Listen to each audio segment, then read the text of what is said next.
Delivery করার সময় ভিভান হঠাৎ জানতে পারল যে বাবা মা প্রতিদিন সাফাই কর্মচারী সেজে কাজ করতেন তারা আসলে দেশের সব থেকে বড় কোটিপতি। ম্যানেজার ভিভানের দিকে ছুটে এলো এবং রাগের মাথায় লোকটিকে লাথি মারল আর তাকে বকাঝকা করতে লাগলো। কিন্তু ভিভান তার একটা কথাও শুনতে পেল না। সে সামনে দাঁড়িয়ে থাকা দামি পোশাকে সাজানো তার বাবা মা আর ছোট ভাইয়ের দিকে তাকিয়ে রইল। তারা তাদের দত্তক নেওয়া ছেলের কোনো অভাব রাখতেন না, কিন্তু নিজের জন্ম দেওয়া ছেলের সামনে রোজ সাফাই কর্মচারীর পোশাক পরতেন। কাজ থেকে ফিরে তারা তার জন্য কুকুরের ফেলে রাখা খাবার নিয়ে আসতেন। ছোটবেলা থেকেই ভালো খাবার না পাওয়ার কারণে তার ক্যান্সার হয়ে গিয়েছিল।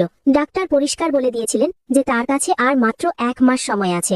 মরার আগে নিজের গরিব বাবা মায়ের জন্য ডেলিভারির কাজ করে কিছু টাকা রেখে যেতে চেয়েছিল সে। আর ঠিক সেই দিনই ডেলিভারি দেওয়ার সময় সে তার বাবা মায়ের আসল সত্য জেনে গেল।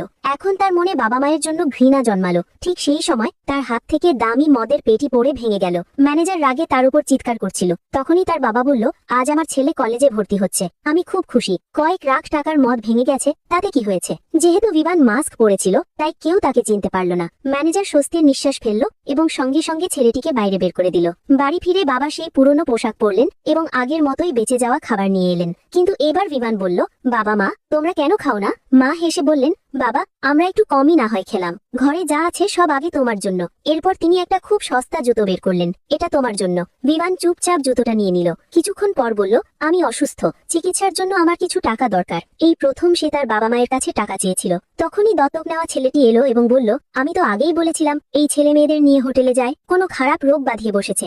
বাবা তাকে সজোরে থাপ্পড় মারলেন এবং লাঠি দিয়ে পেটাতে শুরু করলেন। বাড়ি ফেরার পথে গুন্ডারা তাকে ঘিরে ধরল। তারা তাকে খুব মারধর করলো এবং সব টাকা ছিনিয়ে নিল। সে কাঁদতে কাঁদতে বাবা মাকে ফোন করলো, বাবা আমার সাহায্য দরকার। কিন্তু বাবা ফোন কেটে দিলেন। পরের দিন সে আহত অবস্থায় বাড়ি ফিরল।